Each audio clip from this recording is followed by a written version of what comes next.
Welcome on this rainy afternoon to the second lecture in the African and African Diaspora Studies lecture series, which is called New Directions in African Diaspora Research. We're really fortunate to have actually quite a good and old friend of mine, Michelle Stevens, speaking to us today. I want to do just a really short and sweet introduction and let us get to the main event. Michelle Stevens received her BA in English from Stony Brook and her PhD in American Studies at Yale University. She's an associate professor at Mount Holyoke College. This year, however, she's on leave from Mount Holyoke, and she is the Colgate NEH Associate Professor of the Humanities at Colgate. She's also the author of Black Empire, the Masculine Global Imaginary of Caribbean Intellectuals in the United States, 1914 to 1962.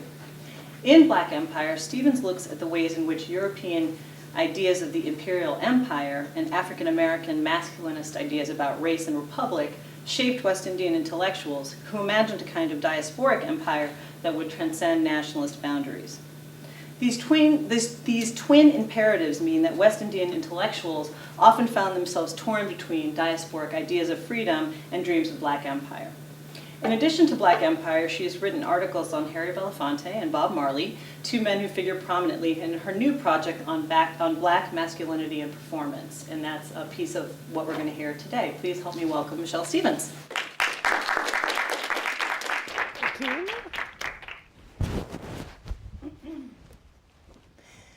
Thank you all for coming, also from me also on this very rainy day, and thank you, Cynthia, for that wonderful introduction. I wanted to begin also by offering thanks to my hosts in general, Cynthia Young, Professor Young, who is the director of the African and African Diaspora Studies program, but also the program itself, and Boston College, and a specific word of thanks to Kat McAteer for all of her arrangements and help with organizing some of the details for my trip. So lots of thanks from me there. As Cynthia mentioned, the paper that I'm presenting draws from a new project that is entitled Black Acts, Performances of Race and Masculinity Across the African Diaspora, in which I explore certain performances of masculinity in the Americas that have served as the basis for conversations about Black identity between Caribbean and African American intellectuals. These are conversations that also traveled to African and European worlds of color. My paper begins with two epigraphs. The first, a statement by Frantz Fanon, and the second by Caribbeanist David Scott. Fanon's reads, "Was my freedom not given to me then in order to build the world of the you? My final prayer, O my body, make of me always a man who questions." And David Scott's, "To my mind, thinking through the dead-end present we live in requires less a story of what we have been excluded from than a story of our desire for that inclusion." Hopefully, by the end of my talk, the relevance of both of these statements for a critical study of diasporic Black masculinities will be clearer. So the book project Black Acts was essentially generated from the question, what kinds of masculinities and sexualities get performed in diaspora frameworks and why? Let me suggest at the outset why performance is such a crucial tool for analyzing diasporic Black masculinity. The lens of performance forces us to think about racial politics in terms of an audience. Performances make us immediately aware of audience desires and expectations, telling us as much about the viewers in the way cultural products tell us something about a culture as they tell us about the performer. The diaspora framework is itself a performance of a particular type, allowing a variety of modern subjects access to a certain narrative of race and war, power and freedom that is a legacy not just of Blacks, but of all subjects in the Americas. One of my arguments today will be that we can trace this notion of Blackness, itself a form of intercultural address, through a narrative of racial diaspora that holds out the promise of a freedom from, not just a liberation from the nation state, but also from the operations of power in the construction of Black selves. We can retrace that history, that political narrative that diaspora represents for a multiracial audience in the Americas and transatlantically, through specific performances of Black masculinity in the 20th century.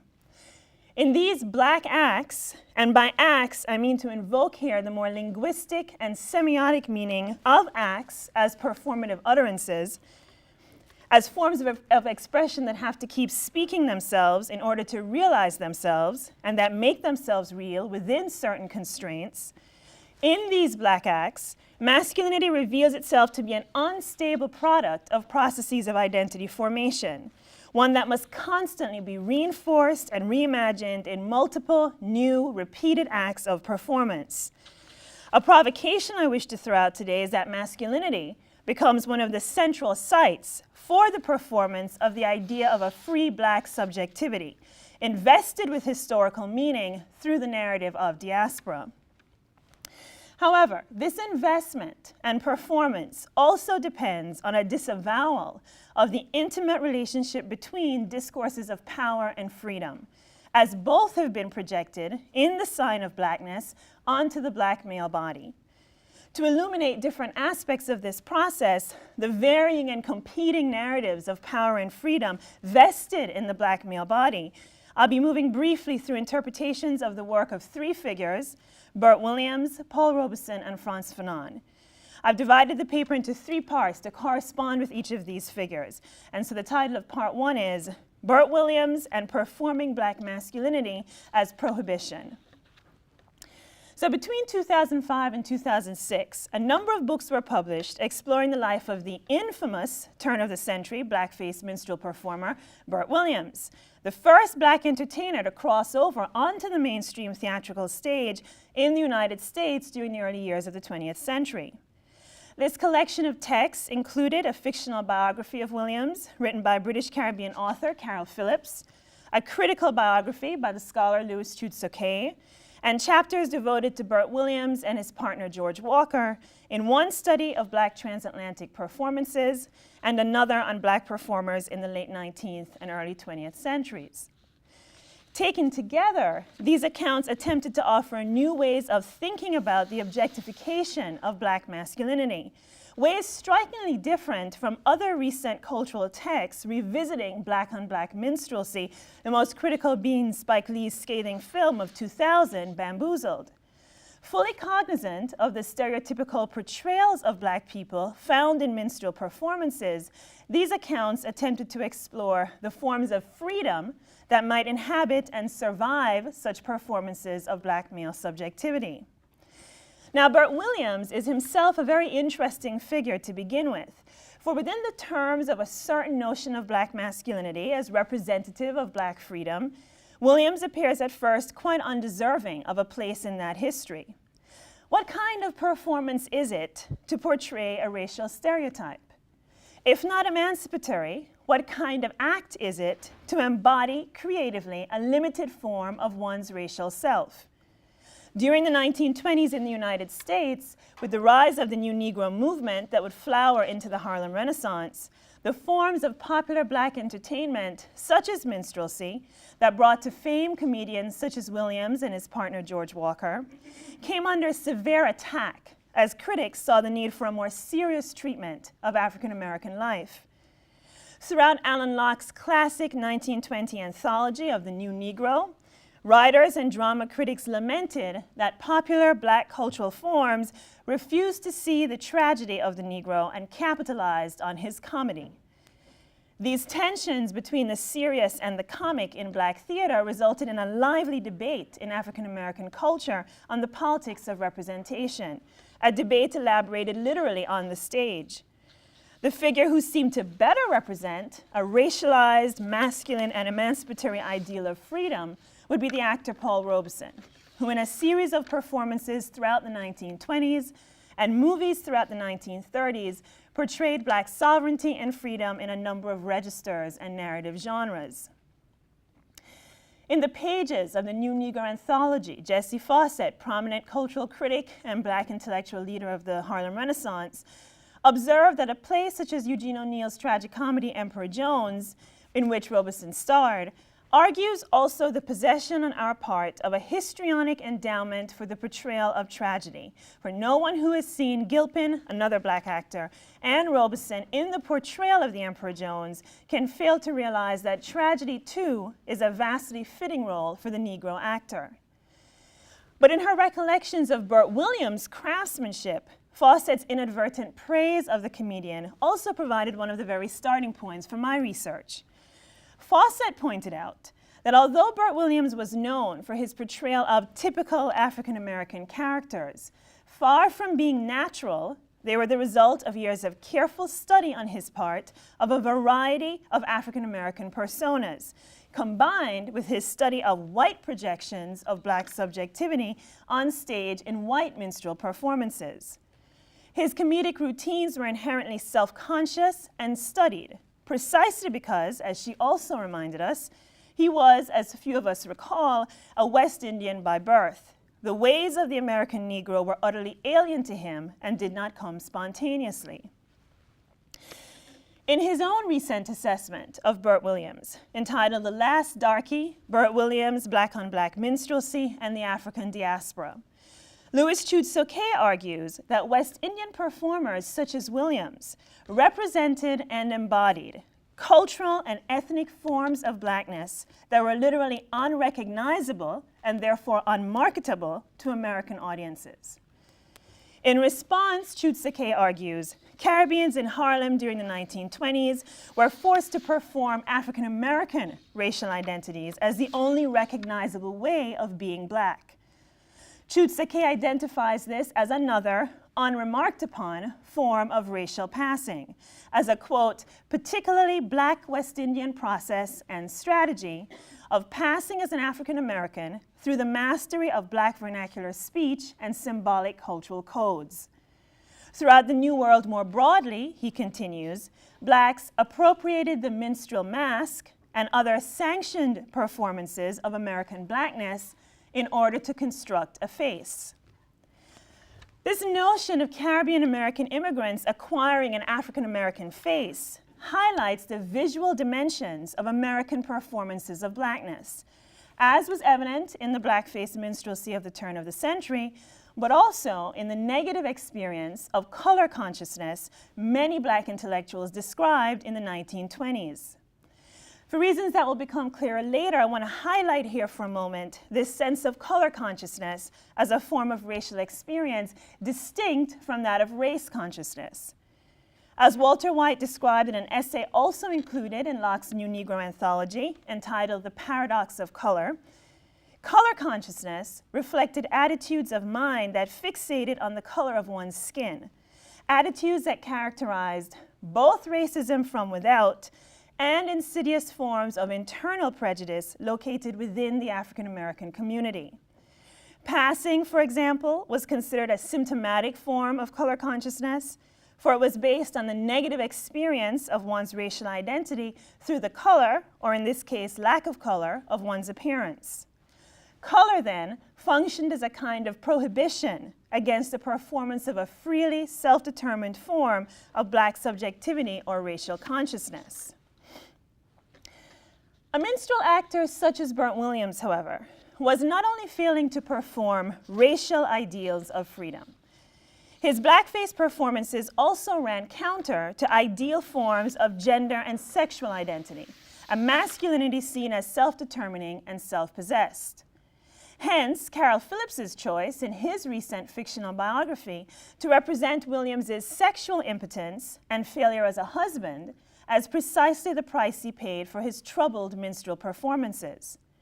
Recent scholarship in gender and sexuality studies has turned toward understanding gender itself as a form of unfreedom, meant to manage and regulate multiple sexualities and desires.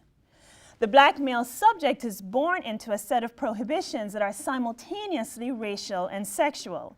So while in race, he seeks to express some universal ideal of freedom and equality of men, in gender, he has already been constituted as a subject prohibited from having certain ideals, yearnings, and desires. I believe this leads us to a feature of Black male subject formation that should produce radical revisions in how we understand modern identities and contemporary politics. In our historical moment, a moment that stretches back to the beginnings of modernity, the law that constitutes human subjectivity through a discourse of freedom is itself neither universal nor ideal, but rather a racial law. Black scholars have noted this very specific historical trajectory to emancipatory discourse. As Paul Gilroy described in his early work, Small Acts, the understanding of race that we use almost without thinking, the ideas of nationality, of culture with which we support it, and the fundamental aspiration to freedom with which we orient our actions all derive from a history of ideas that has been integral to modern racial typology and white supremacy. On the face of it, the form of racial politics engaged in throughout the 20th century, civil rights, Black power, decolonization, have fit quite seamlessly into a historical narrative of the evolution of nationalism. What has made the politics of Blackness distinctive is less its anti-nationalism than its more dangerous claim to a language of freedom that has been reserved as the political language of resistance in the New World and in New World politics since the days the colonial Creole elites successfully broke off from their metropolitan counterparts. This is the contradiction Sybil Fisher also points to in her analysis of the glaring absence of the Haitian Revolution in continental philosophy and political history. Modernity represents precisely the historical moment when European revolutionary forces, ascending to power in opposition to monarchy, claimed the language of freedom and liberty from oppression for themselves. This required, however, a simultaneous erasure or disavowal of the actual subjects being enslaved in that historical moment. Epistemologically, this also depended on an even deeper cloaking of the realities of politics as an arena of power, rather than a discourse against power in the name of rights and freedoms. That double fracture, a double displacement of, on the one hand, Black and colonial peoples, and on the other, the language of racial power, from liberal and revolutionary political discourse, produces precisely the scenario in which we see a return of the repressed in diasporic performances of race and masculinity.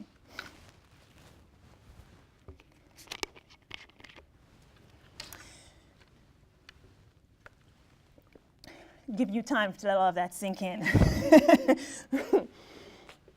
So, the idea of abandoning race as a social and philosophical category is usually countered by arguments that Black racial identities are constituted by the history of the racial struggle for freedom, and that this history has a countercultural value that needs to be preserved. However, if racism is itself constituted through a discourse of race struggle, otherwise described as a discourse of liberty, then the political charge of diasporic Blackness is not the meanings it builds up about freedom, but what it strips away and reveals about power. Blackness offers us no salvation from power, for it is constituted by the very discourses of freedom that lie at the heart of power. In the narrative created by the discourse of race and race struggle, the modern Black male subject is born into a racial history that must be redeemed and expressed in order for that subject to achieve freedom.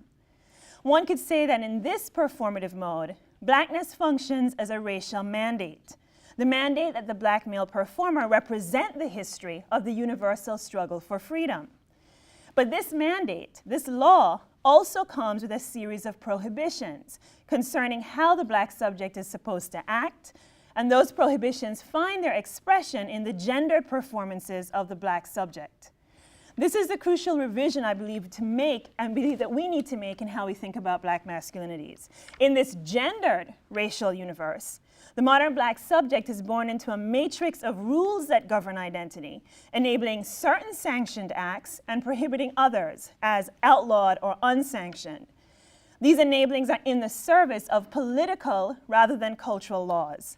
The necessity to continually reconstruct discourses of freedom that can then cloak disavowed political languages of race.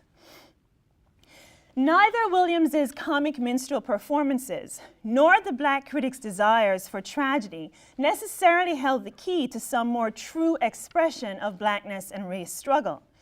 Each represented particular performances of blackness with their own national and transnational provenances. Rather, their differences emerge on the terrain of gender, with minstrelsy at the turn of the century representing the black performance that best epitomized the idea that gender identities are founded in and through prohibitions, which they then perform as acts of identity. Burt Williams chose to negotiate his own cultural invisibility as a West Indian by literalizing in blackface the visual politics that shape perceptions of blackness and understandings of race in US society. His characters were self-conscious products of racial ideologies built out of America's racial history. And if they were limited not by Williams's dramatic approach, but rather by the national context out of which they were generated and in which they were received. As Fawcett herself put it, his expansion was always upward, but never outward. He might portray black people along the gamut from roustabout to unctuous bishop, but he must never stray beyond those limits. Williams was representing not just a racial type, but a national type, this old Negro that the new Negro critics of the early 20th century hoped to transcend in tragedy. But Williams's minstrelsy was not so much bad acting as a profound expression of the very limits of the emancipatory ideal of racial freedom in that historical moment. Okay, so now I'll begin part 2, which is entitled Paul Robeson and Reconstructing a Genealogy of Racial Freedom. So as I mentioned briefly before, the figure who would become most emblematic of the racialized masculine emancipatory ideal, kind of the counter to Burt Williams, was the actor Paul Robeson, who in a series of performances throughout the 1920s and 1930s, both on film, on screen, and on stage, both in acting and in singing, portrayed both black freedom and sovereignty. Much of Robeson's stage and film career, however, was framed by his rise to national popularity as a singer of black spirituals, a performance identity that established an indissoluble link between the singer and the American past. The spirituals provided a performative space for Robeson's social construction as the embodiment of the New World slave. But this particular type of performance also had certain limits very specific to the national borders within which it was being staged. If one traces the broader cultural path that led Robeson to fame, the turn away from comedy to tragedy in a variety of forms, the figure of the New World slave emerges as central to popular and political discourses of freedom in the United States during this period. A fuller discussion of the multiple roles of this shadowy figure of the slave in supplying a certain liberatory charge to performances of black masculinity reveals the contradictions a performer such as Robeson lived as he addressed two very different racial audiences throughout much of his career: whites across transatlantic and imperial spaces, and blacks across diasporic and colonial worlds. This type of examination also places Robeson's performances of freedom in dialogue at a much deeper level with the contradictory impulses and meanings generated from Burt Williams's blackface minstrel routines, as the latter define both the meaning and the limits of the discourse of freedom in the construction of black masculinity. The significance of the spirituals as both Negro and American music reflects and parallels Robeson's dual role as both racial and national cultural hero.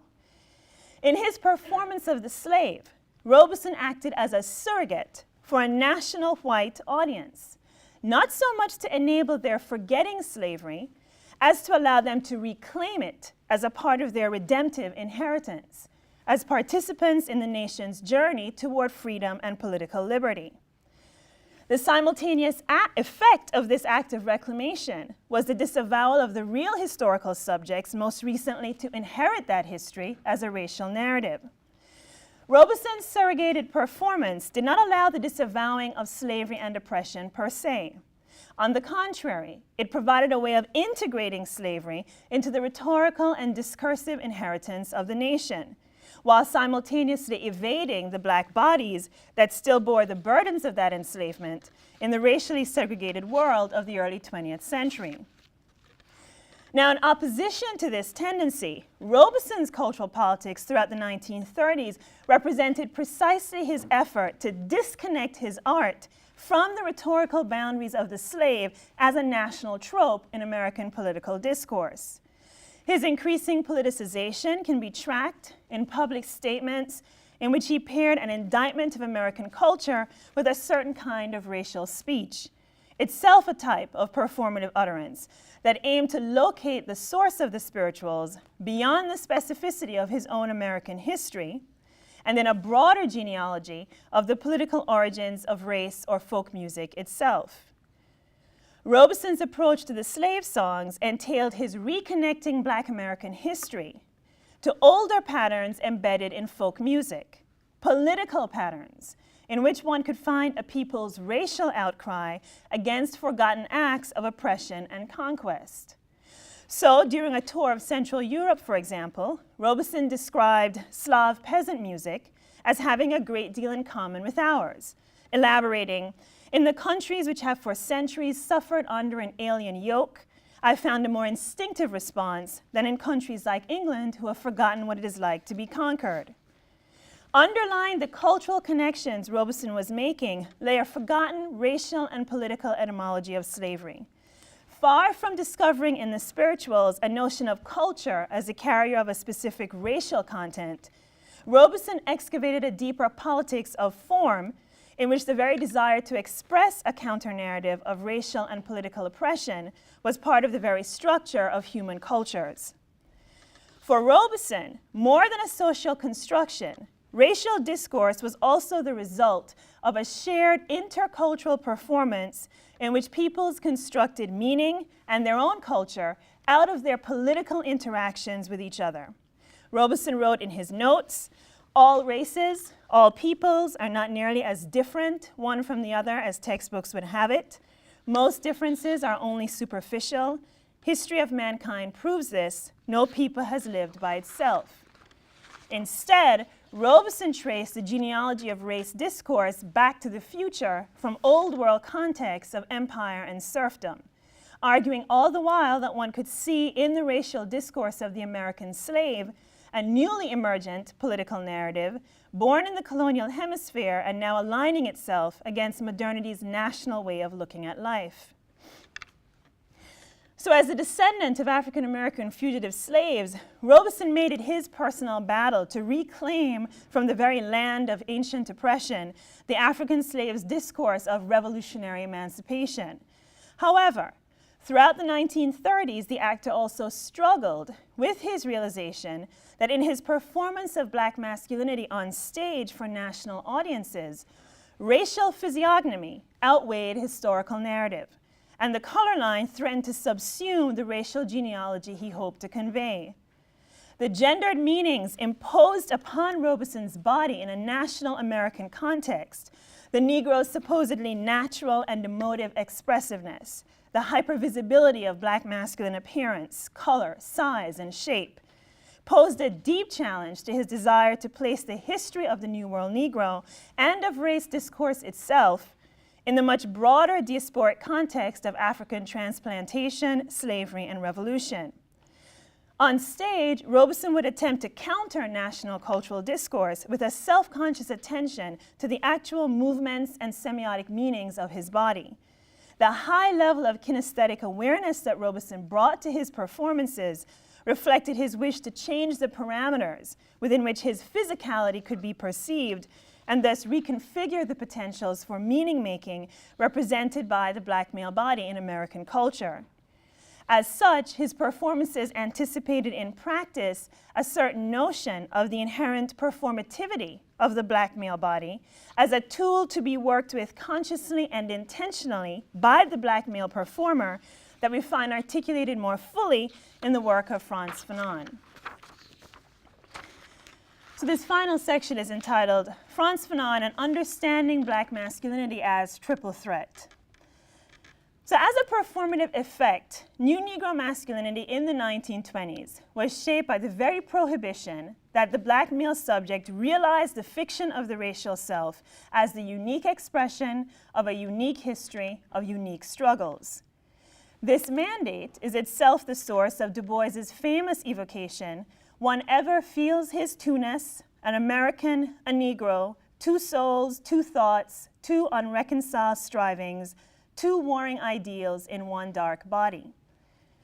Transposing Du Bois's notion of racial double consciousness into the realm of performance, Joseph Roach has used the phrase to differentiate between the phrase double consciousness, act and actor, the performer and the performed self. However, in using the notion of black acts, I also mean to describe black masculinities as performances of identity shaped by the subject's doubled consciousness of one set of requirements involving race, two warring ideals, and a second set of functions having to do with gender performance.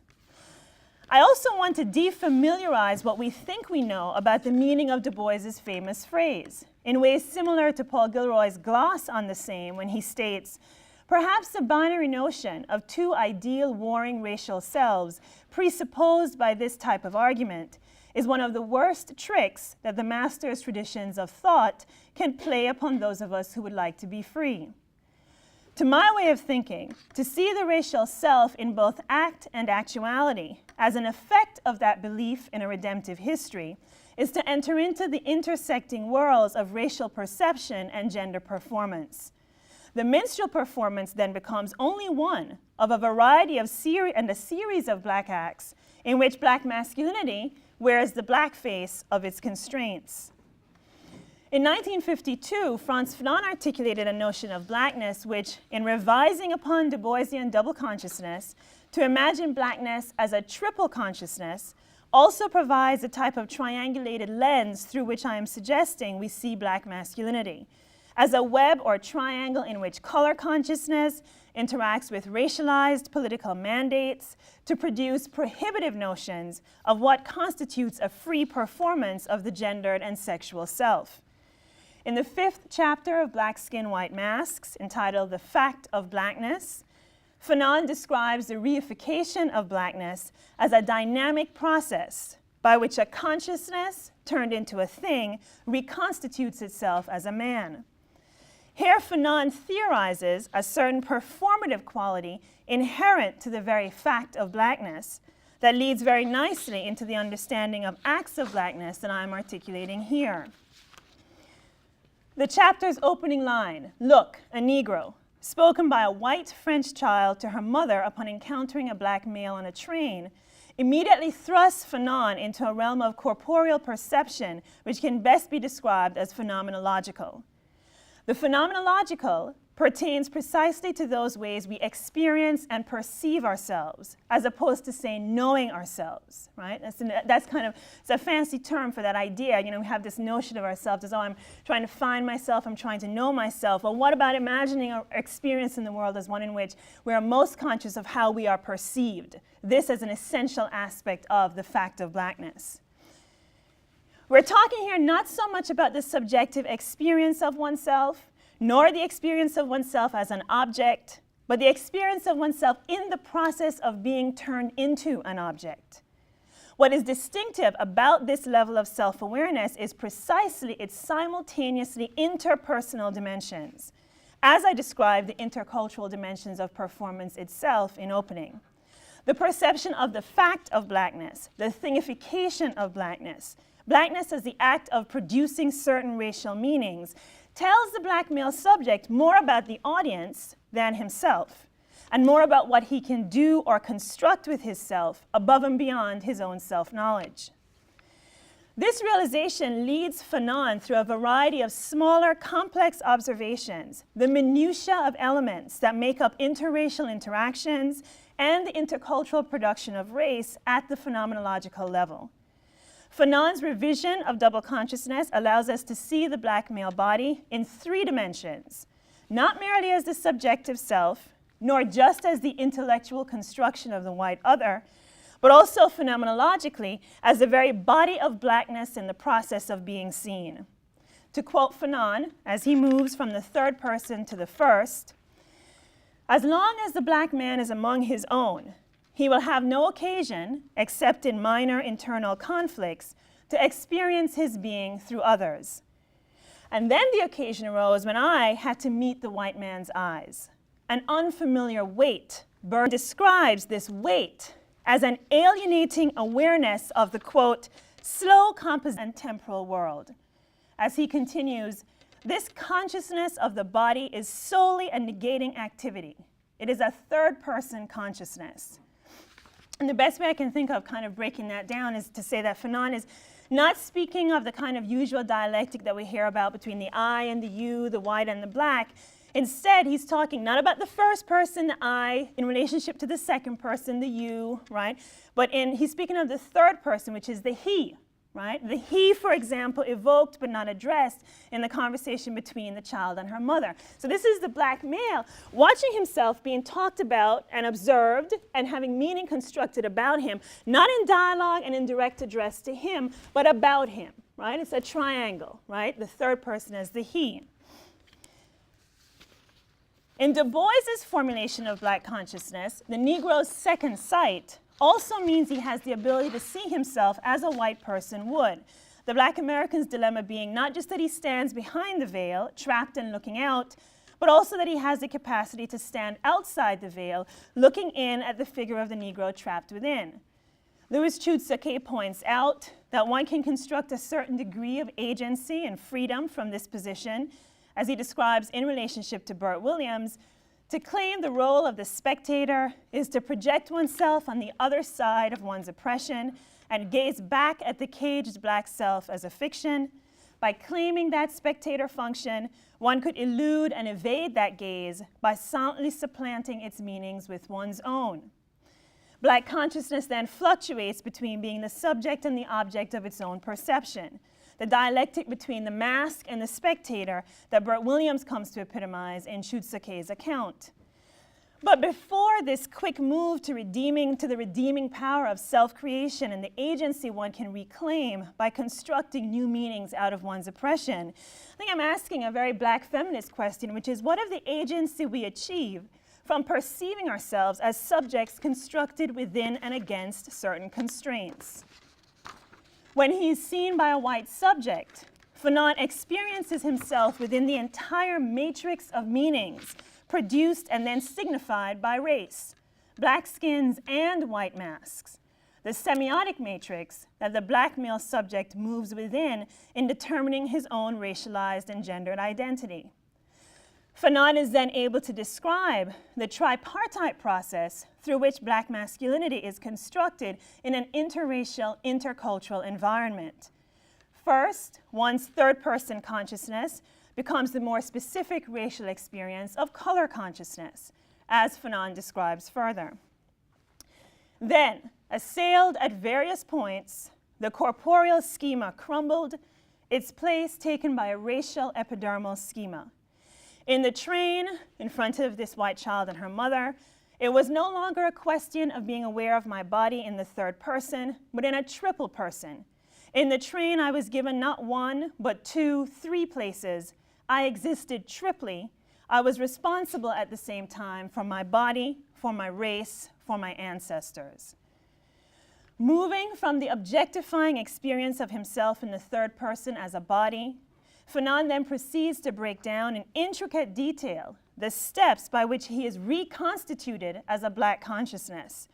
First, through the recognition of the meaning of his race, as signified purely by his color, and then through the experience of his, in his word, historicity, the legends, stories, histories that constitute the race narrative by which he comes to understand himself. To perceive oneself as a multiple consciousness or as a form of consciousness that exists in multiple modes moves us beyond the simple dichotomies posed by the dialectic of self-consciousness and double consciousness.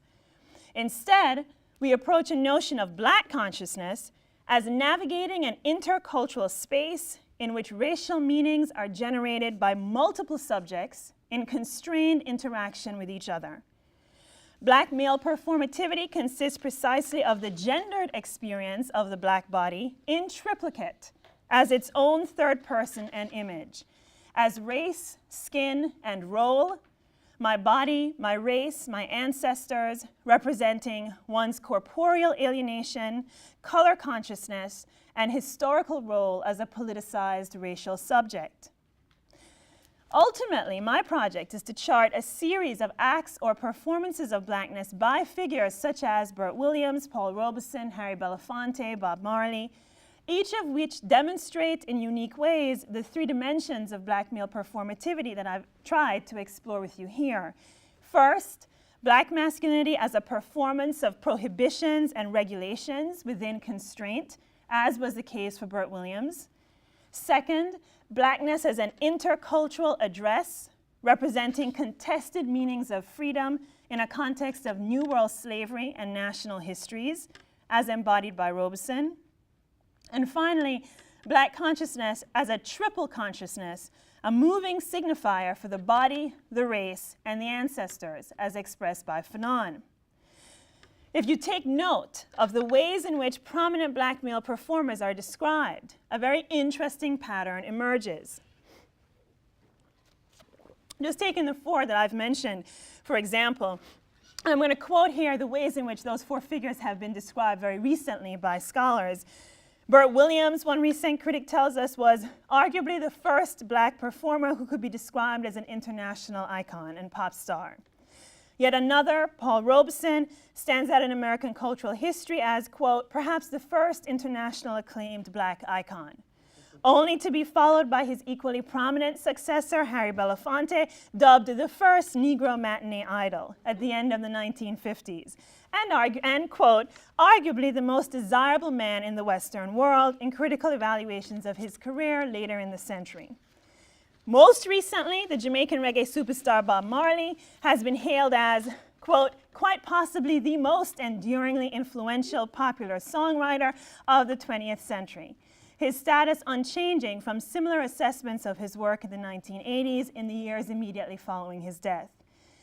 In all these firsts, represented by different male performers throughout the Black Americas in the 20th century, each performance stands on its own as a unique accomplishment of a particular figure in a specific time and location. The performer's iconicity depends on his absolute singularity and originality, which also precludes the possibility of his having any genealogical connection to the chain of performative icons that came before him. It is as if black male performativity, the black male performance itself as both an act and a cultural text, keeps reinventing itself in a process that simultaneously supersedes and erases from cultural memory those prior acts of black masculinity that have gone before. I am interested in examining the distinctive, original, and expressive features of black masculine performances in the New World as they occur in conversation with and in relationship to each other, across both time and space throughout the 20th century. Joseph Roach describes performances in general as, quote, a set of actions that hold open a place in memory into which many different people may step according to circumstances and occasions. In contrast to their singularity in specific national contexts, I would emphasize not only the dialogic quality of certain performances of black masculinity, but also their nature as constitutive of certain notions of the African diasporic community. As Roach also states, performed effigies, those fabricated from human bodies and the associations they evoke, provide communities with a way of perpetuating themselves through specially nominated mediums or surrogates.